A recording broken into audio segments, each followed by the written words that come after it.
الحمدللہ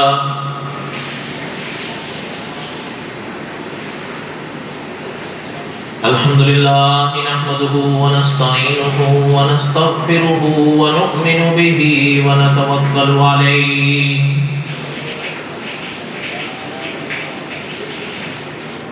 ونعوذ باللہ من شرور انفسنا ومن سیئات اعمالنا من يهده الله فلا مضل له ومن يضلله فلا هادي له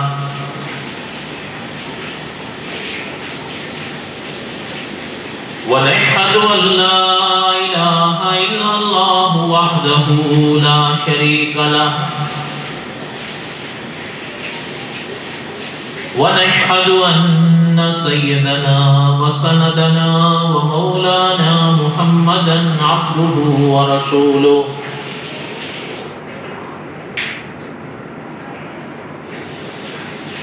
أما بعد أعوذ بالله من الشيطان الرجيم بسم الله الرحمن الرحيم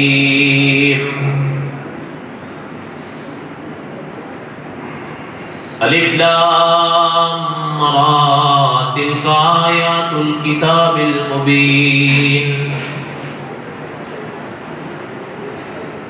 إنا أنزلناه قرآنا عربيا لعلكم تعقلون نحن نقص عليك أحسن القصص بما أوحينا إليك هذا القرآن وإن كنت من قبله لمن الغافلين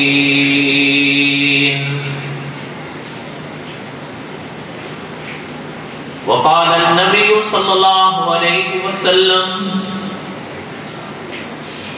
أنا آخر الأنبياء وأنتم آخر الأمم صدق الله العظيم وصدق رسوله النبي الكريم ونحن على ذلك لمن الشاهدين والشاكرين والحمد لله رب العالمين اللهم صل على محمد وعلى آل محمد كما صليت على إبراهيم وعلى آل إبراهيم إنك حميد مجيد اللهم بارك على محمد وعلى آل محمد كما باركت على إبراهيم وعلى آل إبراهيم إنك حميد مجيد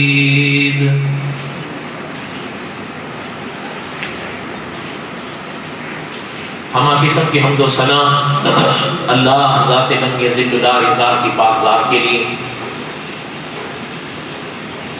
صدق کے دل سے لا تعداد مرتبہ درود و سلام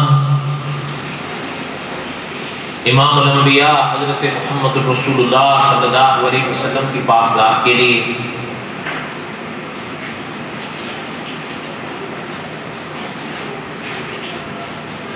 قصص الانبیاء علیہ السلام کے اسباق ہم دہرا رہے تھے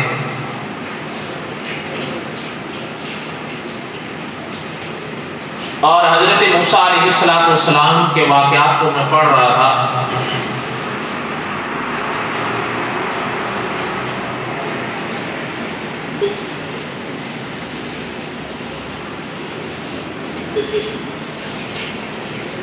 غالباً گزشتہ جمعہ میں بھی میں نے عرض کیا تھا کہ علماء نے لکھا ہے انبیاء علیہ السلام کے اس دنیا میں آنے کے جو مقاصد ہوتے ہیں ان میں پہلا مقصد علماء نے یہ لکھا ہے وہ یہ ہے کہ اللہ کے بندوں کو اللہ کی راہ بتانا. یہ انبیاء علیہ السلام کے آنے کے مقاصد میں سب سے پہلا مقصد ہے.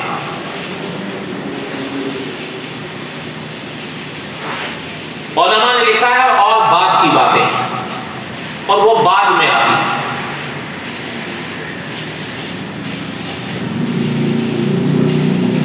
اور ان سلسلوں میں پہلے بھی ہم کئی بار پڑھے کہ پہلا نقطہ جو علماء نے لکھا ہے وہ یہ ہے کہ انبیاء علیہ السلام پہلا سبق دیتے ہیں عقیدے کا. اور یہ کئی بار ہم نے دہرایا اور یہ بھی ہم نے کئی بار پڑھا ہے کہ علماء نے لکھا ہے کہ الایمان بالثلاثیات ان میں پہلا نمبر ہے ہی توحید کا. عقیدے کا یہ پہلا ستون ہے جسے عقیدہ توحید کہتے ہیں.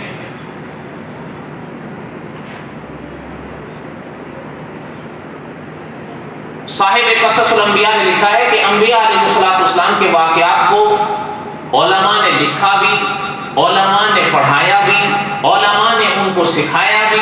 ان سے مراد آپ اور میں، کچھ گزر جائے، کچھ ہیں، کچھ آئیں نہیں. اس لیے کہ علماء نے صاحب قصص الانبیاء نے لکھا ہے کہ علماء نے لکھا ہے کہ انبیاء علیہ السلام کے واقعات میں جیسے گزشتہ زمانے کے لوگوں کے لیے اسباق تھے نا، سبق، اسی طرح میرے اور آپ کے لیے بھی ہیں اور اسی طرح آئندہ آنے والوں کے لیے بھی ہوں.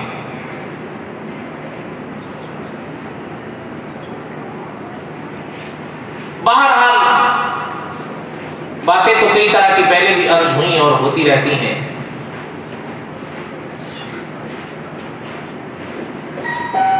علماء نے لکھا ہے کہ جو سبق میں پڑھ رہا تھا گزشتہ جمعہ،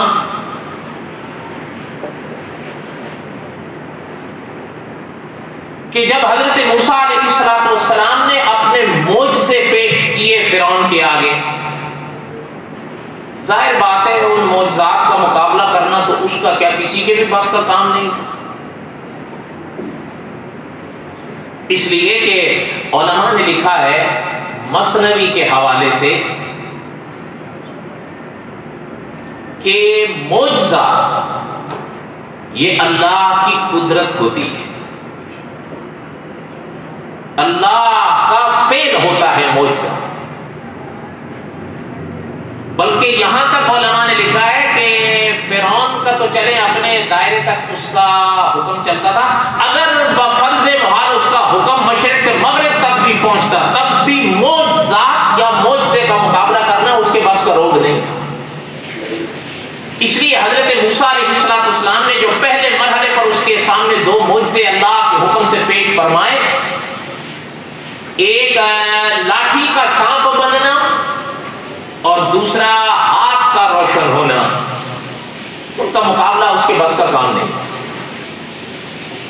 لیکن اس نے پیغمبر علیہ السلام پر الزام رکھ دیا جادوگر، اللہ تعالیٰ معاف فرمائے. حالانکہ بڑی واضح سی بات ہے، کہاں پیغمبر اور کہاں جادوگریاں.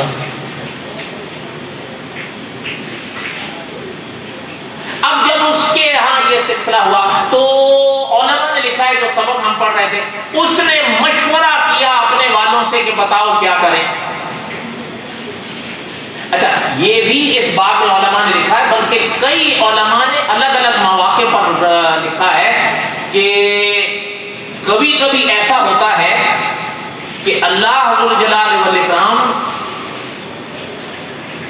غالباً بالعموم ایسے معجزات انبیاء کو دیتے ہیں جس زمانے میں ظاہری طور پر کئی چیزوں کا سامنا ہو یا ان کا غلبہ.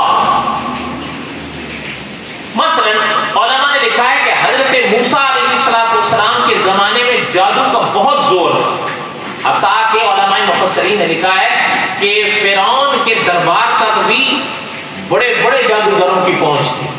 بلکہ بعد میں تو یہ بھی لکھا ہے کہ اس کا جو سلسلہ تھا اس کے اندر بھی وہ شامل تھے، یا ان کو مشوروں میں بڑے خاص اہم مشوروں میں بھی ان کو شامل کیا جاتا تھا، نجومیوں کو، جادوگروں کو.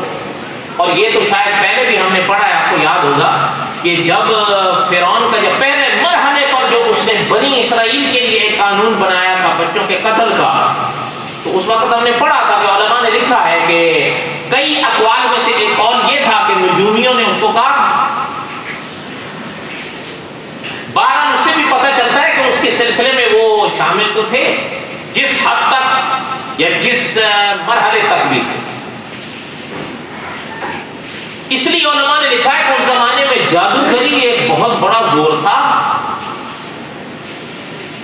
اور علماء نے لکھا ہے مثلا حضرت مسیح علیہ السلام کے زمانے میں طب کا بہت زور ہوا، اطباء کو اپنے اس فن پر ناز تھا،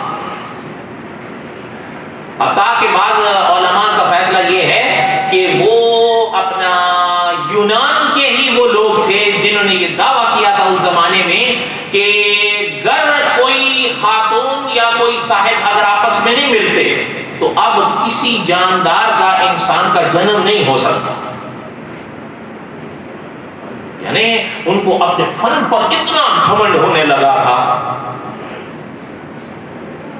علماء نے لکھا ہے کہ جیسے مثال کے طور پر حضرت محمد رسول اللہ صلی اللہ علیہ وسلم کے پاک زمانے میں جو لوگ تھے اس ماحول میں، وہ اپنے آپ کو عرب کہتے تھے، باقی دنیا کو عجم کہتے تھے۔ فصاحت و بلاغت پر ان کو ایسا عبور اور گھمنڈ ہوا، اللہ تعالیٰ معاف فرمائے، کہ وہ اپنے سوا باقی دنیا کو عجم کر، دنیا کو ہی دو حصوں میں تقسیم کر دیا کہ ہم عرب ہیں باقی عجم ہیں۔ علماء نے لکھا ہے عجم کا معنی ہوتا گنگا، وہ کہتے کہ بولنا تو ہمارا کام ہے، باقی سارے گونگے ہیں، ان کو کیا آتا ہے۔ لیکن علماء نے لکھا ہے کہ اب اس کے برعکس سنیے، علماء نے لکھا ہے کہ جو تھے نا اپنا عرب، ان کے اس ماحول میں پیدا ہوئے حضرت محمد رسول اللہ صلی اللہ علیہ وسلم، اور حضور کے پاک دل پر قرآن پاک ایک کتاب اللہ نے اتاری، الحمد سے الف سے لے کر والناس کے سین تک ایسی کتاب اتاری کہ اللہ نے چیلنج کے طور پر فرمایا کہ اگر واقعی تم اپنے دعووں میں سچے ہو تو اس کا مقابلہ کر کے دکھاؤ۔ اور علماء نے لکھا ہے یہ نہیں کہ یہ صرف اس زمانے تک تھا، یہ تب بھی تھا، یہ آج بھی ہے، یہ قیامت تک رہے گا۔ نہ قرآن کا مقابلہ کل کوئی کر سکا ہے، نہ آج کوئی کر سکتا ہے، نہ آئندہ کوئی کر سکے گا۔ اس لیے کہ مولانا محمد امین اقاڑوی رحمۃ اللہ علیہ فرمایا کرتے تھے کہ جو شان اللہ کے پاک کام کی ہے وہی شان اللہ کے پاک کلام کی ہے۔ نہ اللہ کے کام جیسا کوئی کام کر سکے، نہ اللہ کے کلام جیسا کوئی کلام کر سکے۔ ساری دنیا قرآن کا مقابلہ کرنے سے کل بھی عاجز تھی، وہ آج بھی عاجز۔ بڑی پرانا قصہ ہے، مولانا امین اقاڑوی رحمۃ اللہ علیہ لکھا ہے کہ ہم لوگ لاہور میں بیٹھے تھے، ایک جگہ، وہ جگہ کا نام بھی حضرت نے لکھا ہے لیکن وہ نہیں لیتا احتراماً۔ حضرت نے لکھا ہے کہ وہاں ایک کتاب میرے سامنے کی گئی، اس کتاب کا نام تھا خبردار خبردار، 2 مرتبہ۔ مولانا امین اقاڑوی رحمۃ اللہ علیہ لکھا ہے کہ میں نے کتاب ہاتھ میں لی تو میں نے کہا یہ کیا کوئی چوکیداروں کو لے لکھی ہے، خبردار خبر، یہ کیا نام ہے؟ تو حضرت نے لکھا ہے کہ میرے پاس وہاں ایک پادری، وہ اصل میں پادری صاحب کی لکھی ہوئی تھی۔ حضرت نے فرمایا کہ مجھے پادری صاحب کہتے ہیں کہ اصل میں ہم میں ایک بدعتی فرقہ پیدا ہو گیا ہے، ان سے خبردار کرنے کے لیے ہم نے یہ لکھی ہے، خبردار خبردار۔ مولانا امین اقاڑوی رحمۃ اللہ علیہ لکھا ہے میں نے ان سے کہا کہ پادری صاحب قرآن پاک نے یہ کہیں نہیں فرمایا تھا آپ حضرات سے کہ قرآن کے مقابلے میں 10 کتابیں لکھنا یا 100 کتابیں لکھنا، بلکہ قرآن پاک نے تو یہ چیلنج کیا تھا کہ قرآن پاک کے مقابلے میں آپ بالکل مختصر سی انا اعطیناک الکوثر جیسی چھوٹی سی صورت بنا کر پیش کریں۔ مولانا امین اقاڑوی رحمۃ اللہ علیہ لکھا ہے کہ پادری صاحب مجھ سے کہنے لگے کہ مولانا سچی بات یہ ہے کہ قرآن کے اس چیلنج کے مقابلے سے ہم کل بھی عاجز تھے اور آج بھی عاجز۔ بہرحال یہ اگر اللہ تعالیٰ نے زندگی دی تو قصص الانبیاء کے آخر میں آئیں گے۔ کہنے کا مقصد یہ تھا کہ اللہ حضور علیہ السلام کے زمانے کے ان لوگوں نے جب اس ماحول میں رہتے ہوئے وہ دعوے کیے فصاحت و بلاغت کے، تو قرآن فصاحت و بلاغت کے عظیم مینارے پر آیا ہے۔ جس کا مقابلہ کسی انسان کے بس کا کام نہیں ہے۔ اسی حوالے سے علماء نے لکھا ہے کہ حضرت مسیح علیہ السلام کے زمانے میں جو طب کا عروج ہوا اور ان کو گھمنڈ پیدا ہوا، اللہ ذوالجلال والاکرام نے حضرت مسیح علیہ السلام کے ہاتھوں پہ مردوں کو زندہ کیا تاکہ طب بھی آگے جائے۔ طب علاج کر سکتی ہے، مردے میں جان نہیں ڈال سکتی، اور یہ تو خود قرآن میں ہے۔ وَأُبْرِئُ الْأَكْمَحَ وَالْأَبْرَصَ وَأُحْيِي الْمَوْتَىٰ بِإِذْنِ اللَّهِ۔ اس مردے کے اندر جو جان آئی ہے، ظاہری طور پر ہاتھ حضرت مسیح کا تھا لیکن حکم اللہ کا، یہ تو خود قرآن میں۔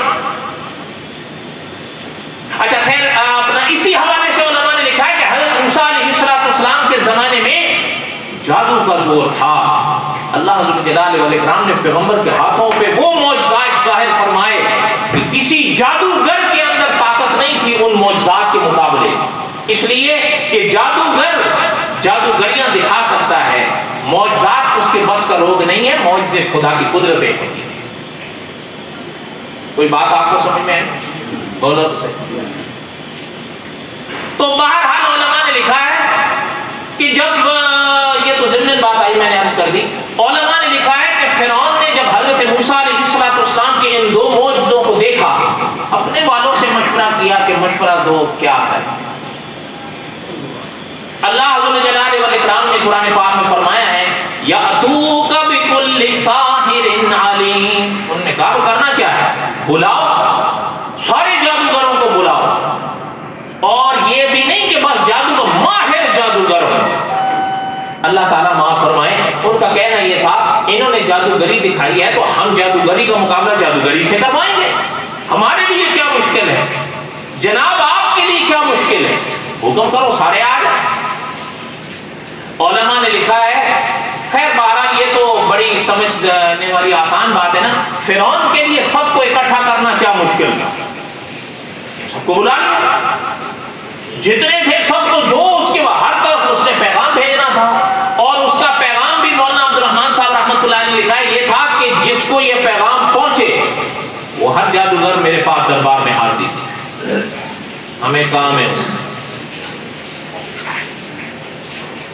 اچھا اب ظاہر بات ہے، اللہ تعالیٰ معاف فرمائے، ذرا سمجھیے گا آپ نا، اگر آج آپ کی یعنی اعتراض کی بات نہیں، تجربے کی بات ہے، آج مجھے یا آپ کو کوئی ہمارے شہر یا گاؤں کا بڑا آدمی بلا دے کہ ذرا میرے پاس آنا، میں اور آپ تو سر کے بل کیا پلکوں کے بل چلنے کے لیے تیار ہو جائیں۔ تو اگر فرعون کا پیغام آئے کہ ہمارے پاس آؤ ہمیں تم سے کام ہے، تو جس کو اس کا پیغام جائے گا کوئی رہے گا پیچھے؟ بولو یَأْتُوکَ بِكُلِّ سَاحِرٍ عَلِیمٍ، جس کو پیغام اس کا ملا سارے چلنے لگے، بھاگنے لگے بل کے۔ اچھا ایک بات چھوٹی سی یاد آئی، وہ بھی سن لیں۔ اپنے ہے نا شیخ الحدیث مولانا زکریا صاحب رحمۃ اللہ علیہ، حضرت کی جو کتاب ہے نا فضائل صدقات، انہوں نے اس کتاب میں آپ صلی اللہ علیہ وسلم کا ایک فرمان لکھا ہے کہ آپ صلی اللہ علیہ وسلم نے فرمایا بدترین ہیں وہ علماء جو حکمرانوں کے پاس جاتے ہیں۔ میں پھر دوہراؤں، شیخ الحدیث مولانا زکریا صاحب رحمۃ اللہ نے فضائل صدقات میں یہ حضور کا فرمان لکھا، حضور نے فرمایا بدترین ہیں وہ علماء جو حکمرانوں کے پاس جائیں۔ اگلی بات سن لیں، آپ صلی اللہ علیہ وسلم نے فرمایا بدترین ہیں وہ علماء جو حکمرانوں کے پاس جائیں۔ آگے حضور نے فرمایا بہترین ہیں وہ حکمران جو علماء کے پاس جائیں۔ نہیں سمجھ آئی گی؟ یہ فضائل صدقات میں لکھی ہے، حقیقت ہے، یعنی آپ صلی اللہ علیہ وسلم کی تو شان تھی نا جوامع الکلم، حضور کے اس فرمان کا وزن دیکھیں۔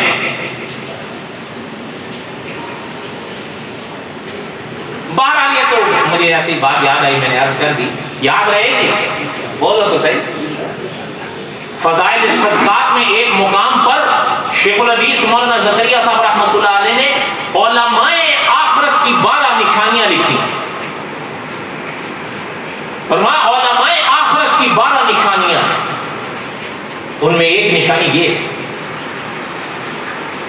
بڑی واقعہ بات ہے کہ عظیم کتاب، کوئی شک نہیں. آپ اردو میں ہے، بڑی آسان، عام فہم، اپنے پاس رکھو، اس کو پڑھو، یاد کرو. سینکڑوں حضور کی احادیث ہیں، سینکڑوں فرامین ہیں. اور اس بات میں مت آیا کریں، یہ جو نیٹلیے ہیں نا، ان کا آج کل ایک مرحلے پر کام ہی یہی ہے، فضائل صدقات میں سب جھوٹ ہے. اس دن ایک نے مجھے لکھ کے بھیجا، کہتا ہے سارا کفر اور شرک بھرا ہوا ہے اس میں. یہ تو خیر جاہل لوگ ہیں. ایک بات یاد رکھیے گا، مانو یا نہ مانو، پرانے اکابر کی باتیں ہیں، ان کے ملفوظات میں کہیں ملتا ہے کہ جس زمانے میں بہشتی زیور لکھی گئی، بہشتی زیور یاد ہے آپ کو؟ جس زمانے میں بہشتی زیور لکھی گئی، ہند کے ایک شہر میں، اس شہر کا نام بھی لکھا ہے، میں نہیں لیتا، شاید کوئی سنے یا اس کو برا لگے. ایک شہر کے چوک میں بہشتی زیور کو آگ لگا دی. اس زمانے میں مولانا اشرف علی تھانوی زندہ تھا. حضرت تھانوی رحمۃ اللہ علیہ کو کسی نے بتایا کہ حضرت آپ کی کتاب بہشتی زیور، آپ کو یاد ہوگا ہمارے پرانے لوگ اپنی بیٹیوں کو جہیز میں یہ تحفہ دیا کرتے بہشتی زیور. اب تو دور بدل گیا ہے نا، اب تو میں اور آپ کچھ اور دیں وہ الگ بات. اب وہ پڑھیں گے بھی کہاں؟ ہاں ہاں بالکل صحیح کہہ رہے ہیں، وہ دور تھا، اب کون پڑھے گا؟ اچھا یہ بھی ایک بات ہے، میں آپ کو بہرحال میں دوسری طرف نکل رہا ہوں، لیکن معذرت کے ساتھ کہ ایک کتاب مثال کے طور میں نے کہا فضائل صدقات اب اپنے پاس رکھیں، اس کو پڑھیں. یہ نہیں ہوتا. دیکھیں فضائل صدقات جو ہے نا، یہ چھوٹی سی کتاب نہیں، ایک صفحہ کم 600 صفحے کی کتاب ہے. آپ ایک دن میں پڑھ سکتے ہیں؟ بولو، صرف ایک دن میں 2 ورق پڑھو بس. کتنے؟ 2. اور 2 ورق پڑھنے کے بعد تیسرا ورق پڑھنے کے لیے آپ کا دل بھی چاہے تو مت پڑھو، دوسرے دن کا انتظار. آپ تجربہ کر لو، آپ کو اندر دل بے چین کرے گا. دوسرے روز جب آپ 2 ورق پڑھو گے پھر آپ کا دل کہے گا میں اور پڑھوں نا، رک جائے. کیوں؟ اگر آپ ایک ہی بار سب پڑھنے کے لیے آگے بڑھتے جاؤ گے نا، آپ کا یہ شوق تیسرے دن دم توڑ دے. لیکن اگر اپنے شوق کو سنبھال کے رکھو گے، پوری کتاب پڑھ جاؤ گے، آپ کو پتہ ہی نہیں چلتا. تجربہ کر لو. دیکھیں ایک شخص، یہ تو ریاض الصالحین میں حضور کا بھی فرمان ہے نا، صلی اللہ علیہ وسلم، حضور کے پاک فرمان کا معنی ہے، مفہوم ہے، ایک شخص ایک دن میں 100 رکعت نفل پڑھ لے دوسرے روز. یہ کمال نہیں. حضور نے فرمایا تھوڑا کرو لیکن ہمیشہ کرو. اگر میرے ساتھ کرو تھوڑا کرو لیکن یہ میری بات یاد رہے گی کہ اللہ تعالیٰ بڑا بولنا بلوائیں. یہ 28 سالہ آپ کو تجربہ بتا رہا ہوں. اگر ایک دن میں آپ کو میں 100 صفحہ پڑھ لوں، ممکن ہے آپ ایک دن میں 100 کے بجائے 200 صفحہ بھی پڑھ جاؤ، دوسرے دن نہیں پڑھ سکتے. لیکن آپ اگر ہر روز 2 ورق پڑھو گے، دوسرے روز آپ پھر پڑھو، تیسرے روز پھر پڑھو، اور ایک دن چھٹی کا رکھو کہ اس دن میں نے نہیں پڑھنا. بڑے آپ کا دل آپ کو مجبور کرے، آپ کہو آج میں نے، میری چھٹی کا دن ہے، آج میں نے وہ سبق نہیں پڑھنا، مت پڑھنا. اس سے آپ کی کتاب پوری ہو جائے گی. خیال رہے گا؟ اور بولو تو صحیح. اللہ کرے. ویسے ہے مشکل، کیونکہ مجھے بھی آپ حضرات سے واقع ہوئے 9 سال ہو گئے. بہرحال جو بات میں عرض کر رہا تھا کہ شیخ الحدیث مولانا زکریا صاحب رحمۃ اللہ علیہ نے حضور کا یہ فرمان لکھا. اب جب فرعون جیسا حکمران، جو بات میری دوسری طرف چلی گئی تھی، حکمران فرعون جیسا ہو اور وہ پیغام بھیجے کہ آؤ یاتوک بکل ساحر علیم، کون سا جادوگر پیچھے رہے؟ علماء نے اس پاک آیت کے موقع پر لکھا ہے، تفسیر کے موقع پر، دوڑے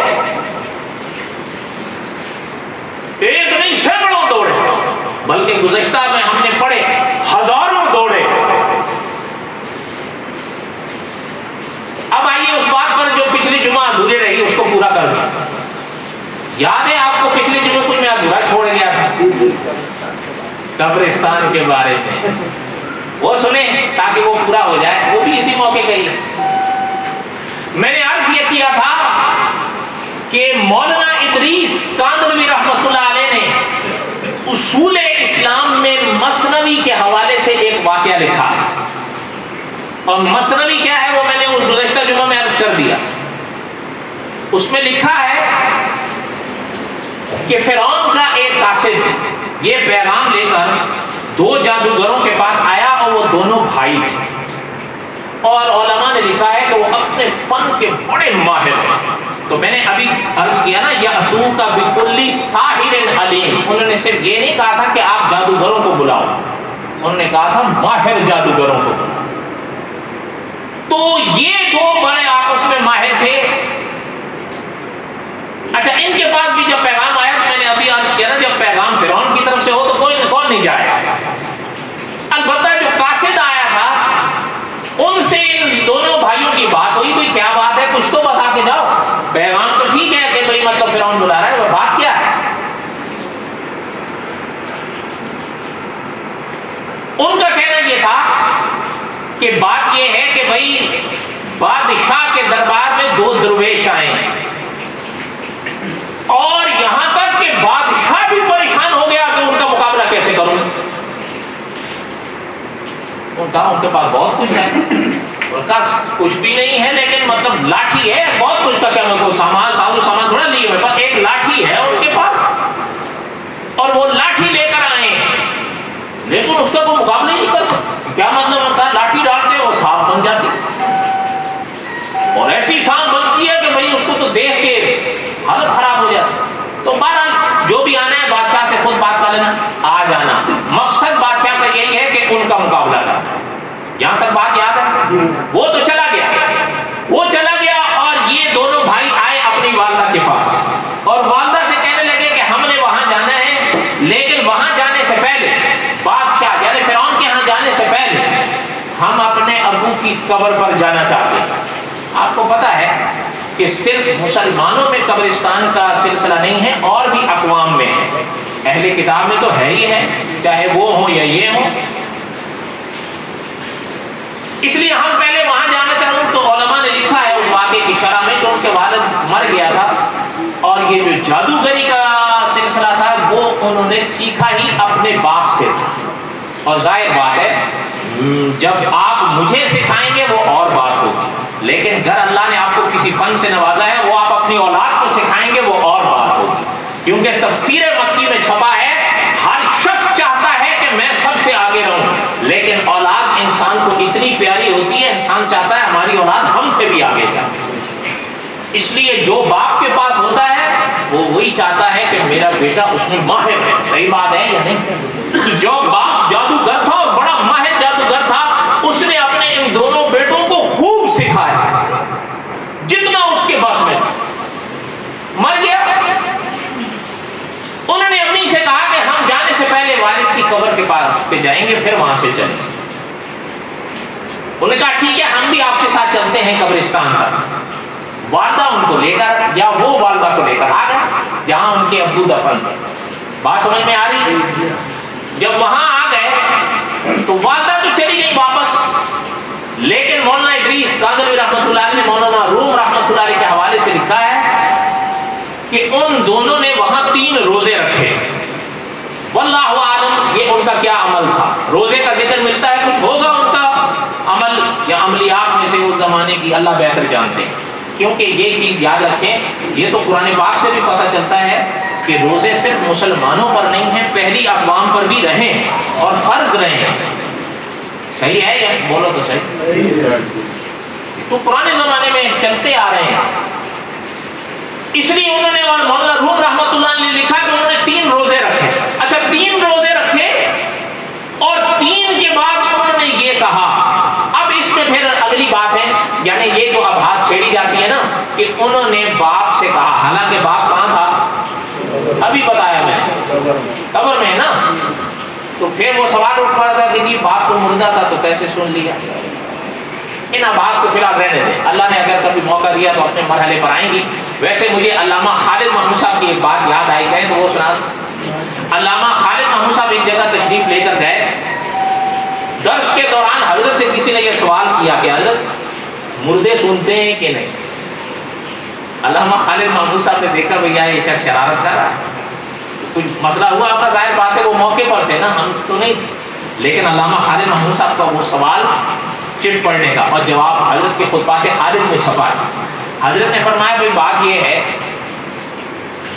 جو ہے نا غیر مقلدین جنہیں اہل حدیث با اصطلاح جدید کہتے ہیں، حضرت نے فرمایا ان کا تو کوئی مردہ نہیں سنتا. جو ہے نا بریلوی ان کے سارے سنتے ہیں، اور جو ہے دیوبندی ان کا کوئی سنتا ہے کوئی نہیں سنتا. نہیں سمجھ آئی؟ اصل میں شاہین ہے نا وہ تو علم کے. اب جنہوں نے ان تینوں حضرات کے یا تینوں سلسلوں کے نظریات پڑھ رکھے ہیں وہ سمجھ گئے ہیں کہ حضرت نے کیا فرمایا. فرمایا جو ہے اہل حدیث با اصطلاح جدید ان کا تو کوئی نہیں سنتا، اور جو ہے بریلوی ان کے سارے سنتے ہیں، اور جو ہے دیوبندی ان کا کوئی سنتا ہے اور کوئی. اللہ نے موقع دیا تو اس کی شرح اپنے مواقع پر آئے گی اگر زندہ رہے. تو کہنے کا مقصد یہ تھا انہوں نے اپنے باپ سے کہا، اس لیے اس بحث کو چھوڑتے ہوئے سنیں کہ ابو ہمیں پیغام آیا ہے اور ہم جا رہے ہیں، اور آنے والے نے یہ بھی کہا ہے کہ دو درویش ہیں اور ان کے پاس اسلحہ بھی کوئی نہیں، بس ایک لاٹھی ہے اور بادشاہ تب اس کے مقابلے سے عاجز آ رہا ہے.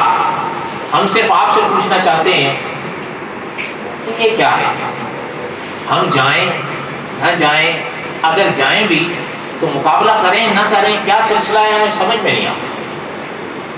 یہ کہہ کر وہ وہی رہے.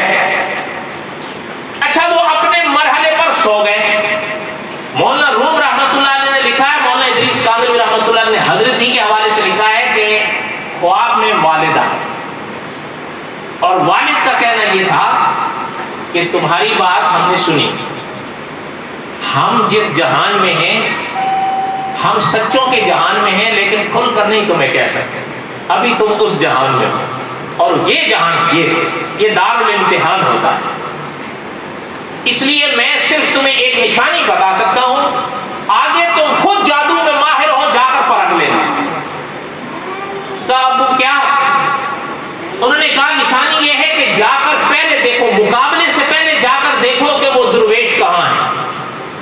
اگر وہ تمہیں مل جائیں تو ان کی لاٹھی چرانے کی کوشش کرنا. اگر ان کی جو لاٹھی ہے جس کے حوالے سے تم بات کر رہے ہو، اگر وہ لاٹھی تم نے چرا لی تو بس پھر مان لینا کہ وہ کوئی ایسی خدائی والا مسئلہ نہیں ہے، جا کر مقابلے پہ ٹھان لینا.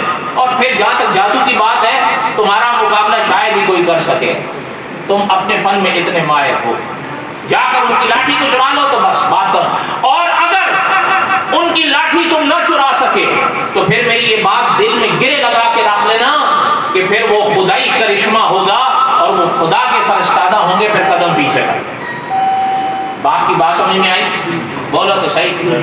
مولانا ادریس کاندھلوی رحمۃ اللہ علیہ نے لکھا ہے کہ وہ آئے اس شہر میں جہاں حضرت موسیٰ اور حضرت ہارون تھے. ابھی تو بات چیت چل رہی تھی نا، ابھی تو مقابلے کے، اب تو یہ تو نہیں کرنا کہا اور آ گیا، ابھی تو آگے بات چلنی تھی.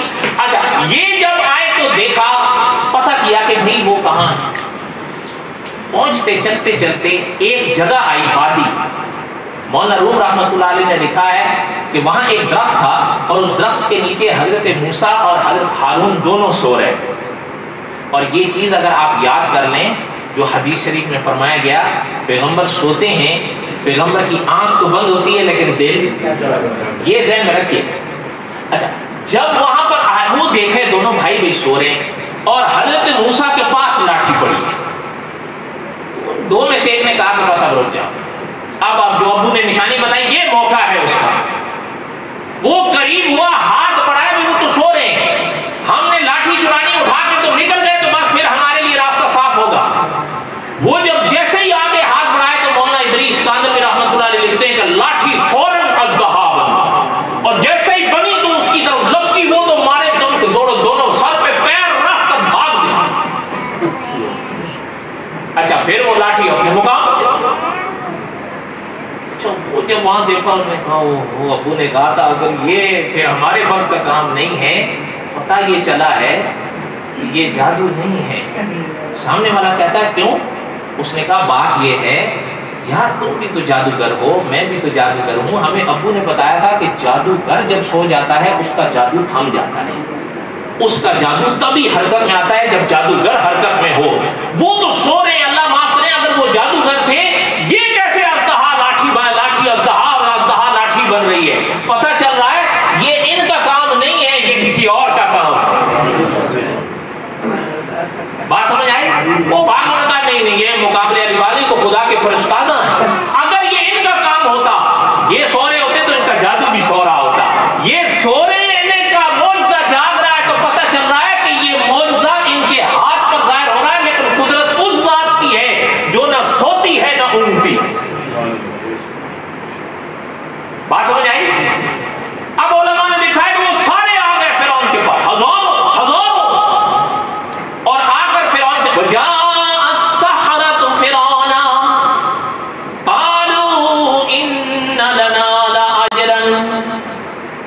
وہ سارے آ گئے، کہنے لگے ہم آئے ہیں.